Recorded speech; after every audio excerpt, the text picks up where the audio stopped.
Fíjense bien,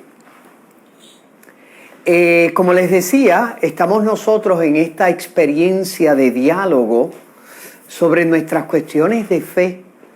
Y en el fondo, cuando nosotros estudiamos la fe católica, es estudiar el significado pleno de la Sagrada Escritura.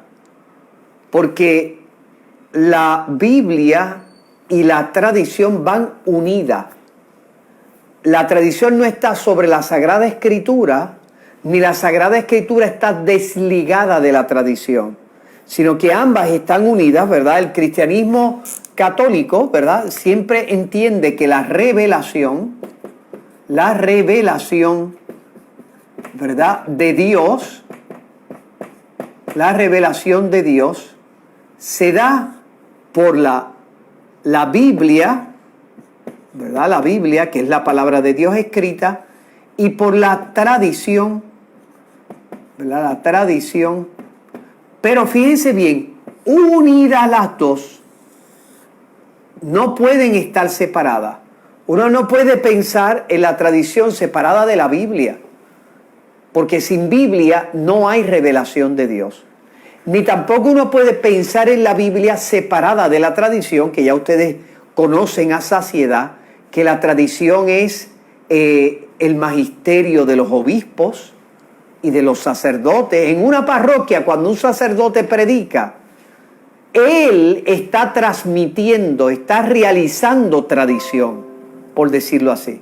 Por lo tanto, ambas cosas siempre unidas es fundamental. Por eso, hoy que vamos a seguir nuestro estudio apasionado que tiene que ver con la confesión sacramental y los actos del penitente, vamos a iniciar con una oración que vamos a dirigir a Dios para hablar con Él y dialogar con Él y nos ayude a poder entender todo el significado de lo que hoy vamos a ver. Que nos envíe su Espíritu Santo, ese beso de Dios. Padre Santo, Padre bueno, te damos gracias porque nos has dado la oportunidad de adorarte y de quererte siempre. Te pedimos, Padre Santo, Padre bueno, que nos ayudes, que nos ilumines con tu Espíritu Santo para nosotros poder profundizar en tu doctrina. Es decir, profundizar en el significado de la Sagrada Escritura, tal como lo entiende la Iglesia. Te damos gracias, Señor, por este nuevo día.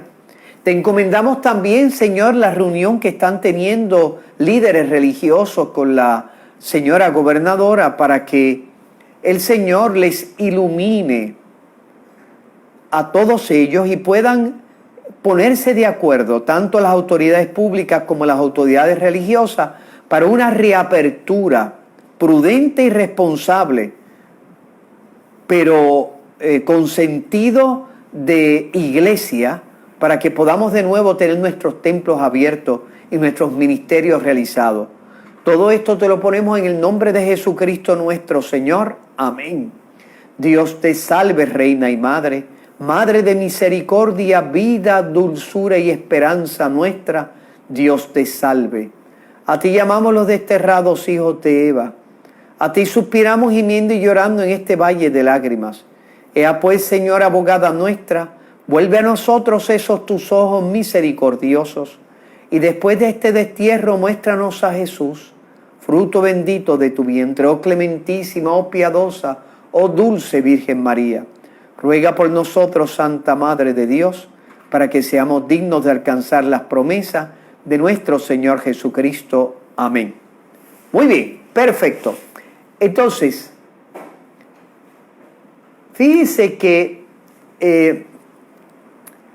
una de las cosas que tal vez de los peligros de esta situación en la que nos encontramos como iglesia, ¿verdad?, que estamos viviendo de manera virtual nuestra experiencia comunitaria de fe, es que nos olvidamos que el cristianismo enseñó a la humanidad un modo de proceder por parte de Dios que para nosotros los cristianos es fundamental. Es lo que yo llamo la cercanía.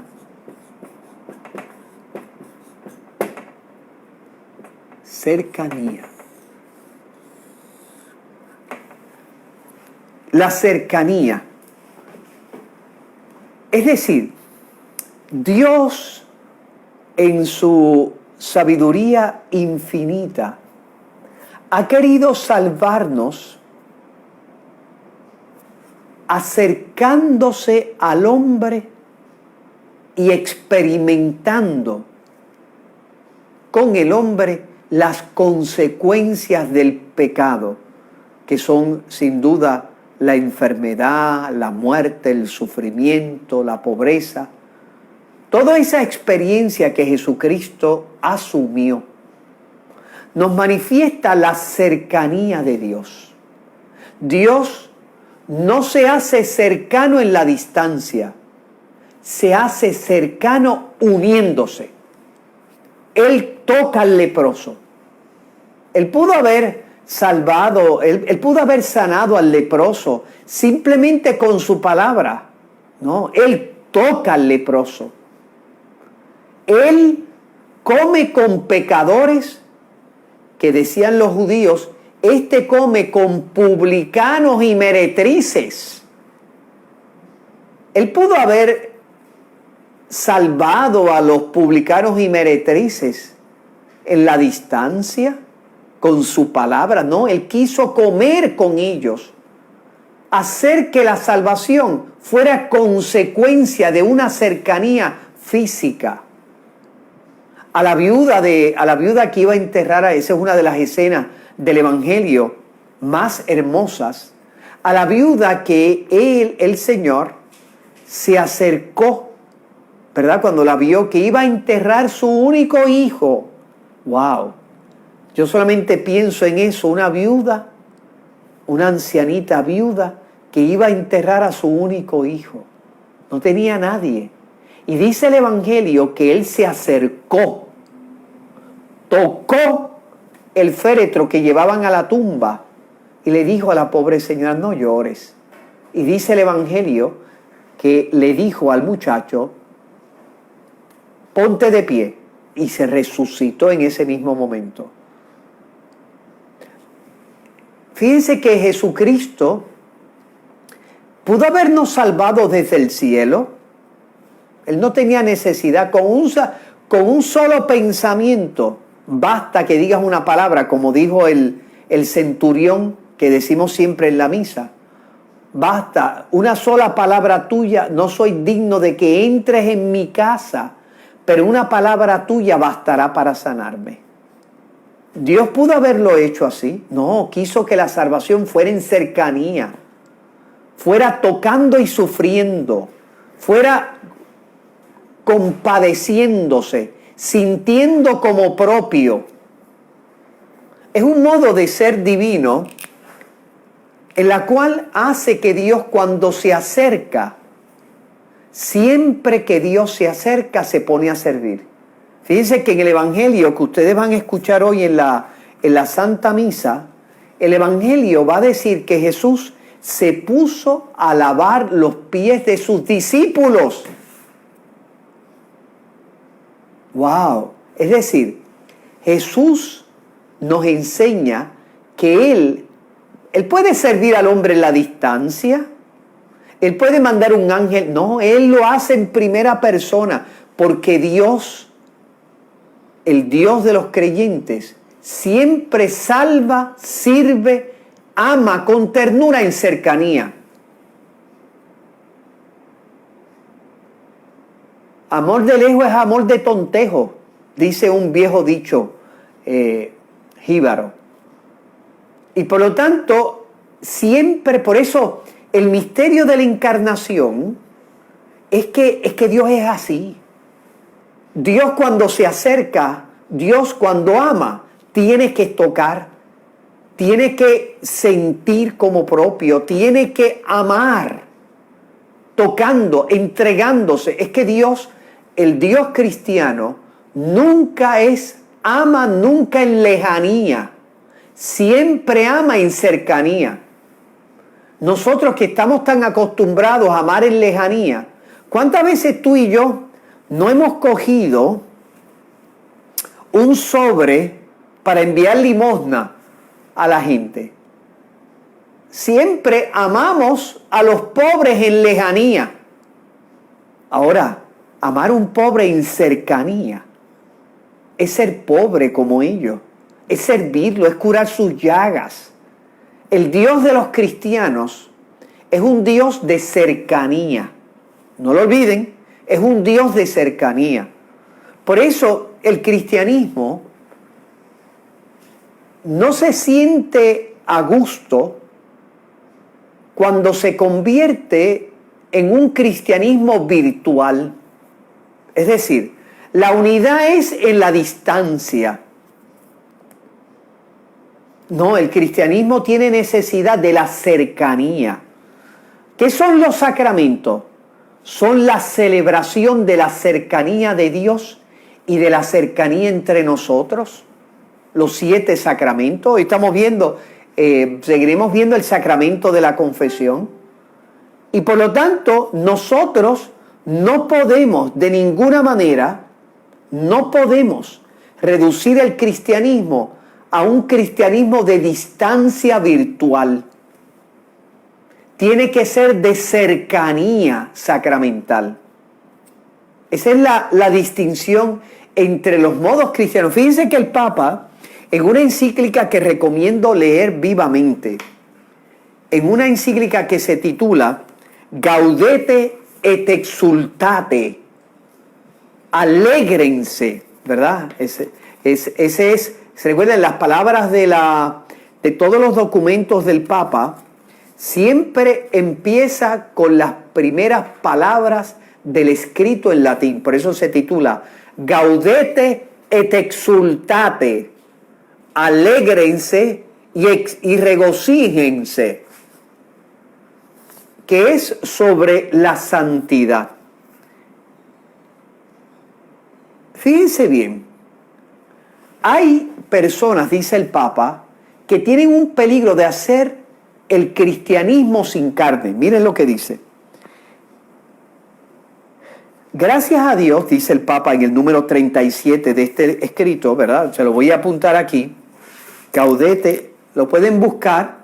De hecho, lo pueden buscar en internet.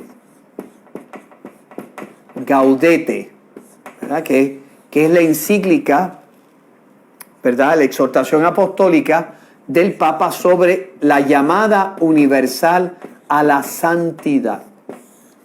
Se titula Gaudete, alégrense. Fíjense lo que dice el Papa.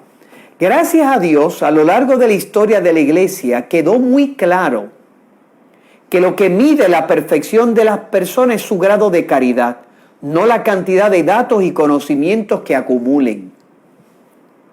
Los gnósticos, ¿verdad? El Papa está hablando de una herejía del siglo I que se llamaba los gnósticos, que eran unos cristianos que decían que Jesucristo, la carne de Jesucristo era aparente, que la carne había sido creada por un Dios malo y que la doctrina de Jesucristo es una doctrina que no todos pueden acceder a ella, desencarnada.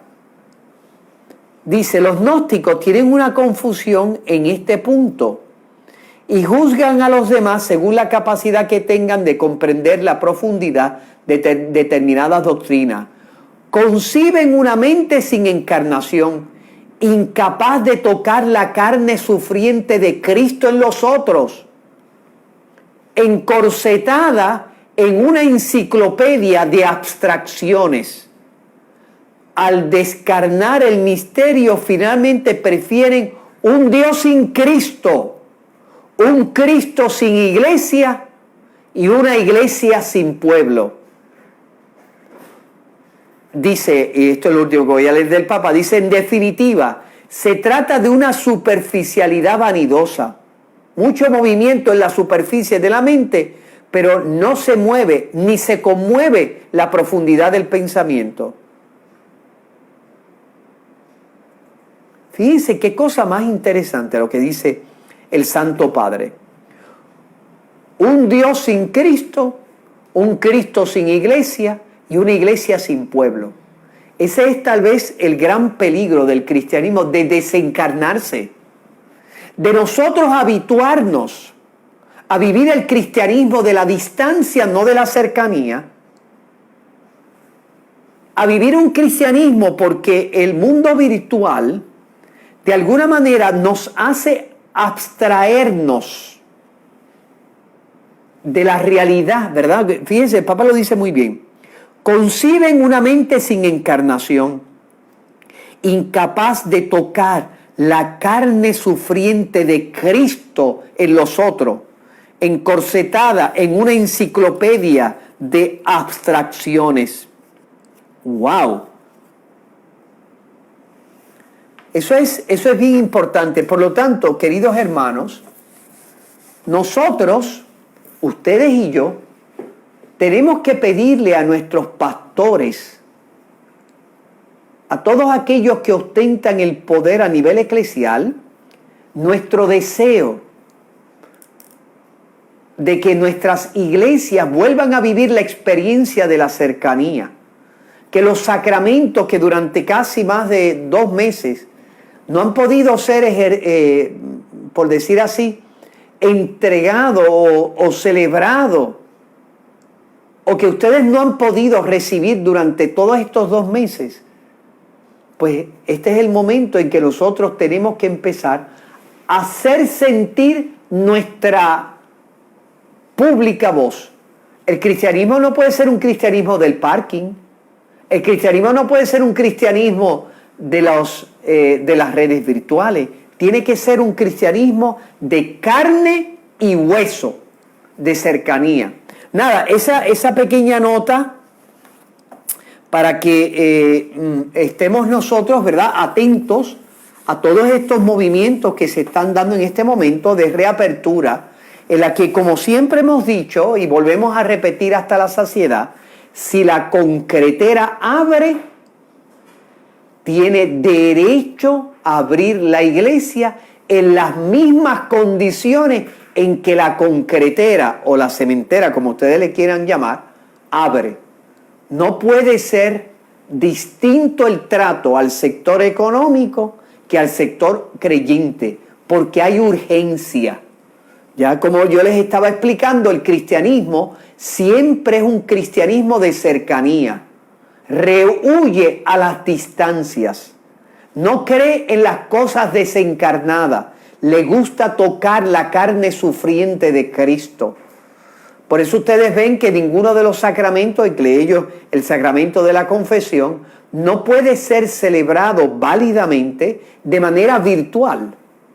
Tú no puedes, como ya nosotros vimos, la Santa Sede clarificó, no se puede a través de los celulares confesarse. Uno no puede porque ahí no hay una presencia de cercanía. Allí hay una presencia virtual a distancia. Ese no es el modelo de la encarnación. Siempre Jesucristo busca estar cerca. Imagínense si estuvo tan cerca que asumió nuestros pecados. Dice la Escritura que Dios lo hizo pecado en favor nuestro. ¡Wow! Eso es, por lo tanto, es una cercanía de manera plena. Pues, como les decía, queridos hermanos, estamos nosotros, ¿verdad?, en el sacramento de la confesión. Y fíjense, les voy a leer, porque ayer, ¿verdad?, estábamos viendo, les decía yo, que en los primeros siglos, ¿verdad?, del cristianismo, los apóstoles, según nos recoge la Sagrada Escritura,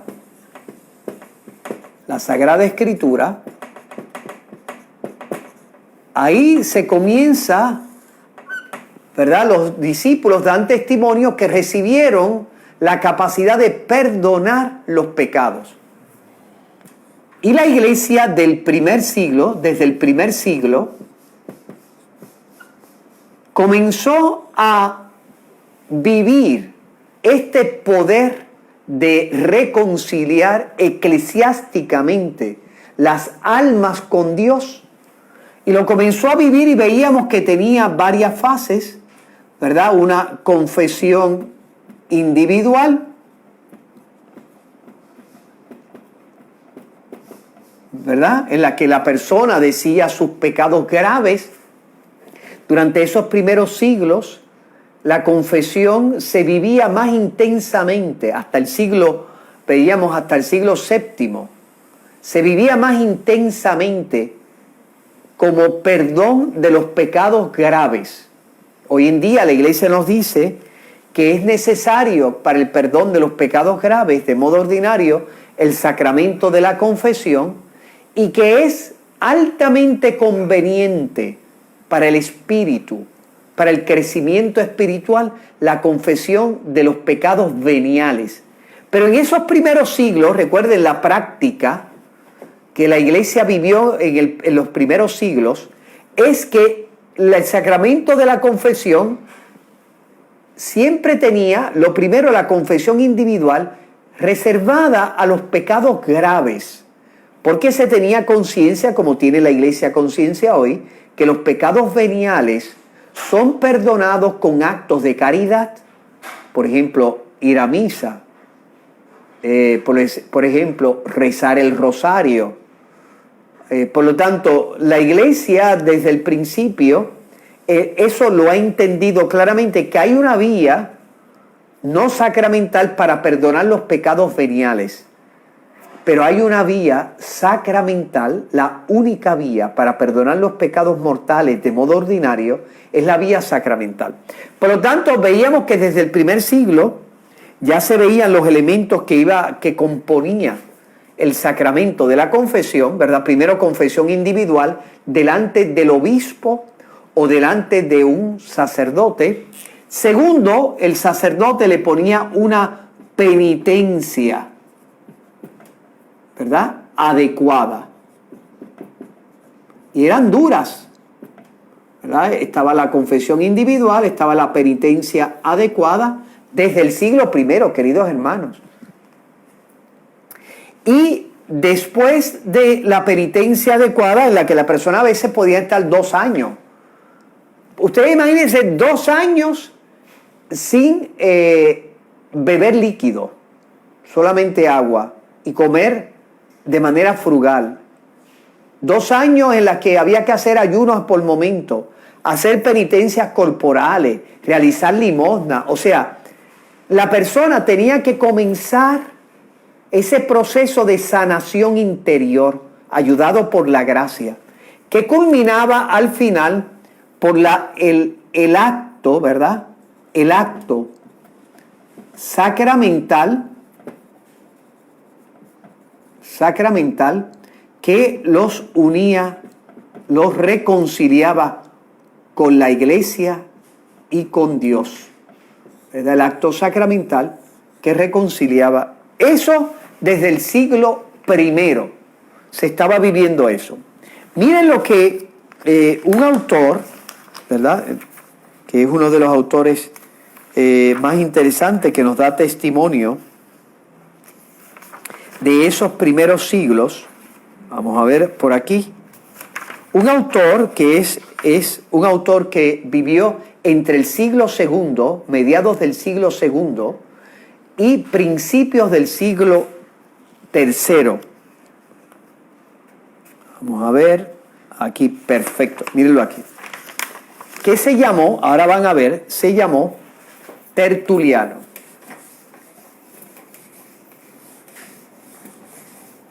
Recuerden, como les decía, Tertuliano vive entre el 160 hasta el 210. Para que ustedes se puedan hacer una idea, en el año 90 muere San Juan Evangelista.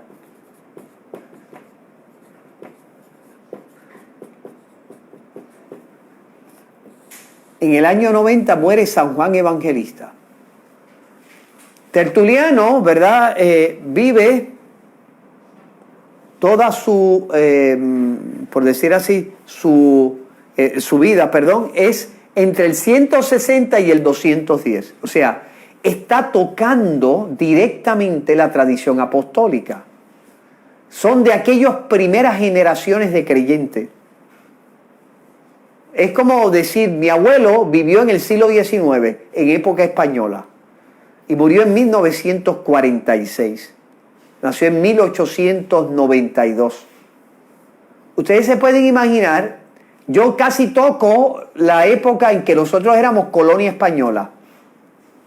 Los nietos míos que no voy a tener, si hubiese tenido nietos, ya ellos no hubieran podido sentir esa cercanía. Por lo tanto, Tertuliano toca aquellas primeras comunidades cristianas post-apostólicas que tenían, por lo tanto, la responsabilidad de preservar lo que habían recibido de los apóstoles. Porque cuando tú quieras conocer cómo la iglesia se entendió a sí misma, cuando en el periodo posapostólico, mira toda esta gente hasta el siglo III, para que puedas tener una idea de que el cristianismo, tal como lo proclama el catolicismo, no surge, ¿verdad?, como fruto de una adulteración histórica. Es que ya estaba aquí desde el principio. Estaba aquí desde el principio, ¿verdad? Como podemos nosotros ver. Eso no quita que nuestros hermanos evangélicos, que surgen posteriormente, conservan con una fidelidad amorosa elementos significativos, el 90%, por decir así, de ese patrimonio bíblico, de ese patrimonio doctrinal, etc. Todavía estamos caminando a la unidad plena, que como siempre les digo, la unidad plena no es que ellos vienen acá o nosotros vamos allá, sino que todos tenemos que ser fieles ¿a qué? Al depósito que recibieron los 12 apóstoles. Y que aquella iglesia del siglo II, del siglo III, esas iglesias posapostólicas que tocan a los apóstoles, esas iglesias apostólicas, podríamos llamarlas así, conservaron con fidelidad. Por lo tanto, nosotros que somos la iglesia del mundo contemporáneo, tenemos que ver en ellos nuestros modelos de fidelidad, de conversión para ser más fiel. Entonces, en esa fecha, ¿verdad?, se mueve una figura que se llama Tertuliano, ¿verdad? Una figura que vive en el norte del África, en la África latina. Claro, nosotros tenemos la imagen del África como que todo es árabe. Esa África musulmana es una África posterior. Todo eso eran comunidades cristianas. Ustedes imagínense ahora, ¿verdad?, las comunidades musulmanas del norte de África, por decir así, Libia, Egipto, Argelia, Marruecos, ¿verdad?, Túnez, esa África mediterránea era latina. De allí surge San Agustín, San Cipriano, que son figuras, que son esos autores que yo siempre les he dicho que se llaman los padres de la iglesia. Aquellos primeros 7 siglos de aquellos autores que fueron los primeros que recibieron la revelación después de los apóstoles y que con sus escritos han marcado el pensamiento de la iglesia. Pues esa iglesia latina del norte de África, que era tan viva como es ahora es viva en la experiencia, ¿verdad?, religiosa de nuestros hermanos musulmanes, pero en el cristianismo, hasta la llegada del mundo musulmán, de las conquistas musulmanas, eran cristianismos florecientes. Entonces, el querido Tertuliano, que vive en esa fecha entre el 160 y el 210, por decir una fecha, Tertuliano era un cristiano de aquel primeros siglos, ¿verdad?, de ese siglo II y III, y se convirtió, lamentablemente se hizo montanista al final de su vida. El montanismo era una herejía de aquellos primeros siglos que decía que Jesucristo estaba a punto de volver y a la vez negaba el valor de los sacramentos, etc. Por lo tanto, era una concepción religiosa bien en contra de la doctrina de la iglesia. Pues Tertuliano, que se enfrenta a la iglesia y se enfrenta a lo que él llamaba, lo que la iglesia católica llamaba el segundo bautismo. El primer bautismo nos perdona los pecados y el segundo bautismo, que es el bautismo de la confesión o la penitencia, nombres que utilizaban también ellos, ese segundo bautismo, ¿verdad? Él decía que eso lo que provocaba era que la gente siguiera pecando. Y por lo tanto, cuando se hizo montanista, que eran bien rigurosos, no había perdón de pecados, etc., atacaba al catolicismo, porque el catolicismo, nuestra iglesia católica, creía que había una segunda oportunidad de perdón de los pecados a través de esta penitencia eclesial, de esta penitencia sacramental. Y miren lo que él dice, él da testimonio criticándolo, cómo entendían en esos primeros siglos. Miren cómo lo entendía este escrito. Se lo voy a leer completo, ¿verdad? De uno de los escritos de Tertuliano. Digo, también haber salido un edicto, y por cierto perentorio, no menos que el pontífice máximo, es decir, el obispo de los obispos. Está hablando del obispo de Roma. Fíjense, ya en ese siglo segundo, ya le llamaban el obispo de Roma, es decir, y le llamaban el obispo de los obispos, el pontífice máximo. Esas primeras comunidades, recuerden, les pongo la fecha del 90, que es cuando muere San Juan Evangelista, para que ustedes se den cuenta, esta gente está tocando a los apóstoles.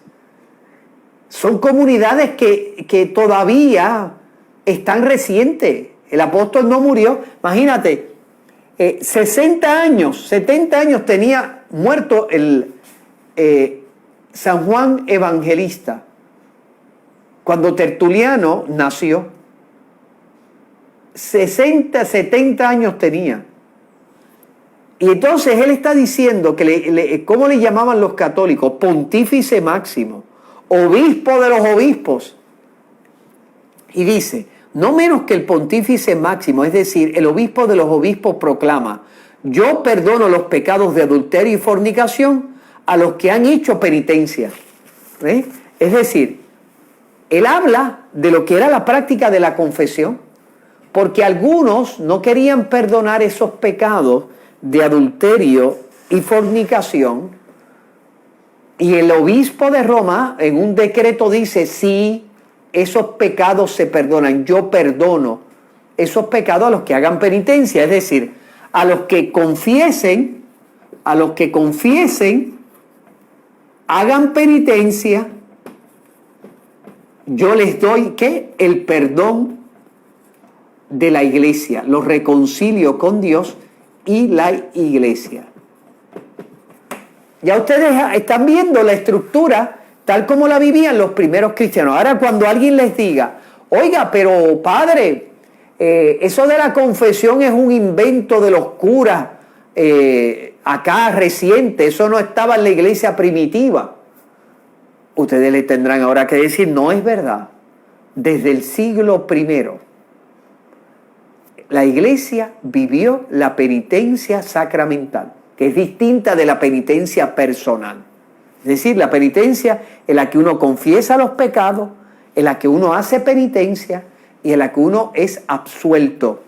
Fíjate que esos elementos básicos continuarán, y nosotros lo veíamos en el Catecismo de la Iglesia Católica, que como resumen histórico dice que la estructura fundamental se ha permanecido a través de los siglos y comprende dos elementos igualmente esenciales. Por una parte, los actos del hombre, que se convierte bajo la acción del Espíritu Santo, a saber, la contrición, la confesión de los pecados y la satisfacción. Y por otra parte, la acción de Dios por ministerio de la iglesia, por medio del obispo y de sus presbíteros. La iglesia, en nombre de Jesucristo, concede el perdón de los pecados, determina la modalidad de la satisfacción, ora también por el pecador y hace penitencia con él, así el pecador es curado y restablecido en la comunión eclesial. Así que ya ustedes son expertos. Entonces, hoy vamos a iniciar, recuerden, vamos a iniciar ya a hablar directamente del sacramento de la confesión, tal como lo vivimos hoy en día, en la que aunque están los mismos elementos, se viven de otra manera. Y tal vez podríamos decir con una conciencia mayor del significado de cada uno de estos actos. Entonces, decimos, el sacramento de la confesión consta de lo que podríamos llamar los actos del penitente. Los actos del penitente. Por un lado, están los actos del penitente. Y por otro lado, está lo que podríamos llamar el ministro de este sacramento. El ministro de este sacramento.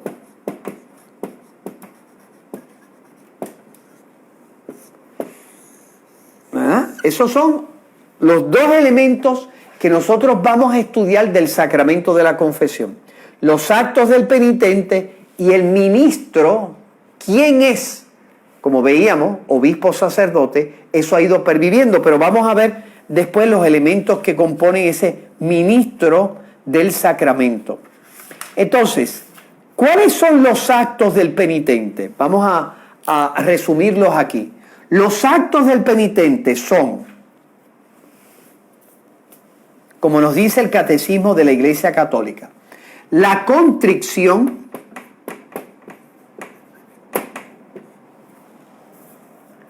la confesión de los pecados,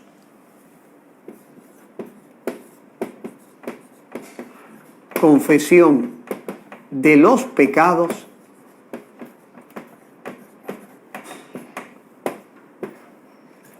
y lo tercero es la satisfacción.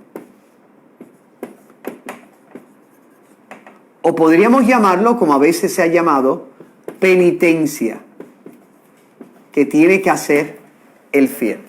Por lo tanto, contrición, confesión de los pecados, satisfacción o penitencia.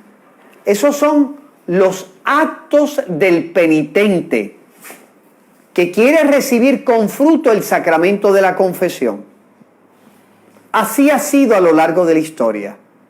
No hay perdón sin arrepentimiento. No hay arrepentimiento si yo no tomo conciencia del pecado. Y el arrepentimiento que me lleva a la confesión de los pecados tiene que llevarme a la sanación. Y veremos qué significa eso de sanación. Entonces, vamos a iniciar, ¿verdad? Como nos enseña el catecismo, vamos a iniciar con el primer elemento. Ese va a ser, por decir así, lo primero que vamos a discutir. Vamos a iniciar, espera un momentito, esto aquí, muy bien. Vamos a iniciar con el primer elemento, que es la contrición. ¿Y qué es la contrición? Escuchen bien. Dice el número 1451, dice: entre los actos del penitente, la contrición aparece en primer lugar. Es un dolor del alma y una detestación del pecado cometido con la resolución de no volver a pecar. Dolor del alma y una detestación del pecado cometido con la resolución de no volver a pecar. Dolor del alma. Hay gente que confunde sentimiento con dolor del alma.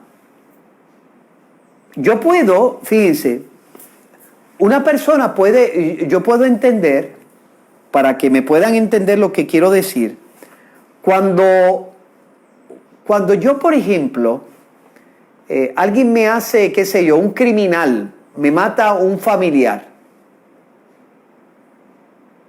yo pienso, ay, yo quisiera asesinar a ese sinvergüenza. Pero a la vez pienso, pero si yo hago eso, me van a meter preso. Una cosa es el sentimiento y otra cosa es que con la razón yo lo veo con objetividad. Con el alma yo puedo ver con objetividad que eso está mal. Aunque el sentimiento me encantaría arrancarle la cabeza. Esta distinción es importante, queridos hermanos. Una cosa, la contrición, el dolor del alma. Una cosa es, con el alma, yo percibo que el pecado es malo, ofende a Dios. Acá están los sentimientos.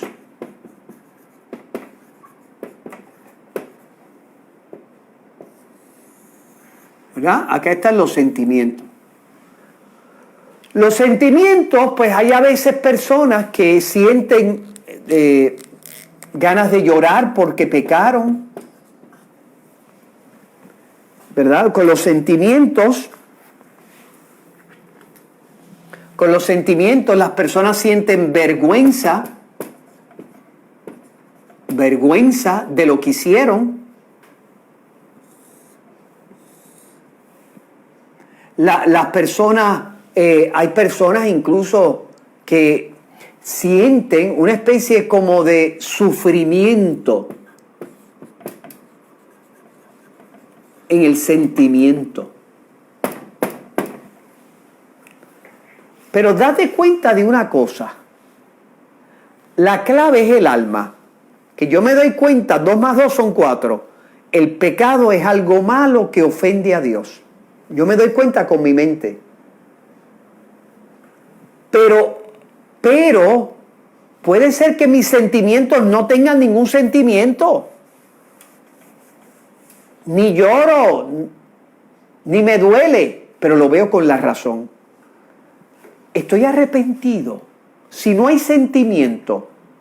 Cuando mamá se levanta por la mañana a darle el biberón a Nini a las 3 de la mañana, ella ve con la mente, es mi deber de mamá alimentar a mi hijo.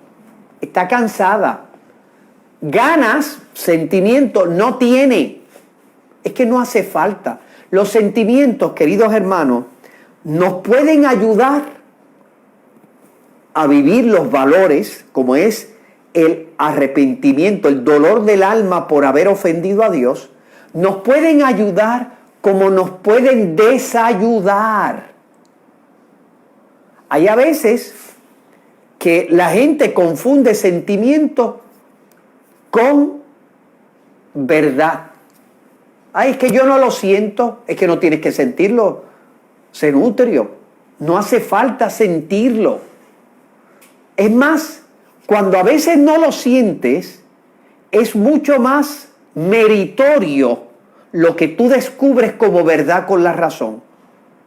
Porque yo a ese criminal que mató a mi padre, por decir así, como un ejemplo imaginario, a ese criminal que mató a mi padre, el sentimiento es venganza. Pero los sentimientos son irracionales. Pero la razón me dice, eso no es lo correcto.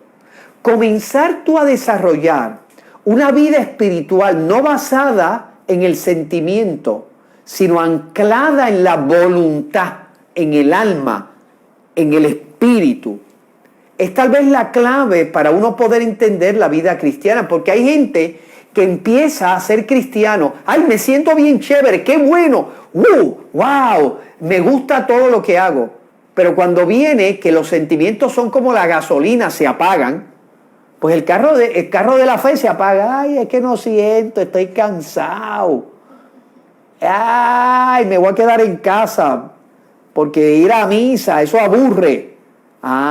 Es que no has desarrollado en ti ese aspecto de tu personalidad humana que se llama el alma, el alma está sobre los sentimientos.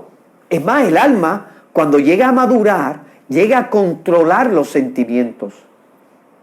Por lo tanto, cuando nos está diciendo, ¿verdad? Es un dolor del alma y una detestación del pecado. Puede ser que yo lo vea claro, ofendí a Dios. Ofendí a Dios que merece ser amado, que es digno de ser amado, pero más me pesa el haberte ofendido porque eres infinitamente bueno y digno de ser amado. Puede ser que los sentimientos no los tengas, hermanos. No hayan los sentimientos. Y ahí es el momento en que tú tienes que vivir del Espíritu y descubrir que cuando yo digo quiero, es suficiente. Cuando yo digo amo, es suficiente para iniciar ese motor que me une a través de las obras con Dios. Si tú esperas por tus sentimientos, puede ser que no te levantes nunca por las mañanas a trabajar. ¿Cuándo es que tú te levantas a trabajar? Cuando el sentimiento te dice muévete. No, porque el sentimiento desaparece por las mañanas. ¿Cuándo es? Cuando tu voluntad dice voy a trabajar.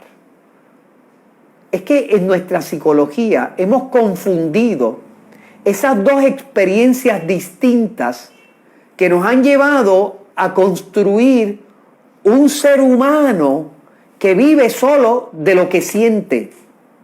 Y ese ser humano que vive de lo que siente termina siendo un egoísta. El creyente vive del alma, vive del espíritu y va educando sus sentimientos para que se conformen con su espíritu. Por eso, y aquí lo vamos a dejar, son las 2:02. Mañana vamos a tener esta parte de la contrición y las otras partes. Fíjense lo que dice, la contrición, que es el dolor del alma, se llama imperfecta, es también un don de Dios, un impulso del Espíritu Santo, nace de la consideración de la fealdad o del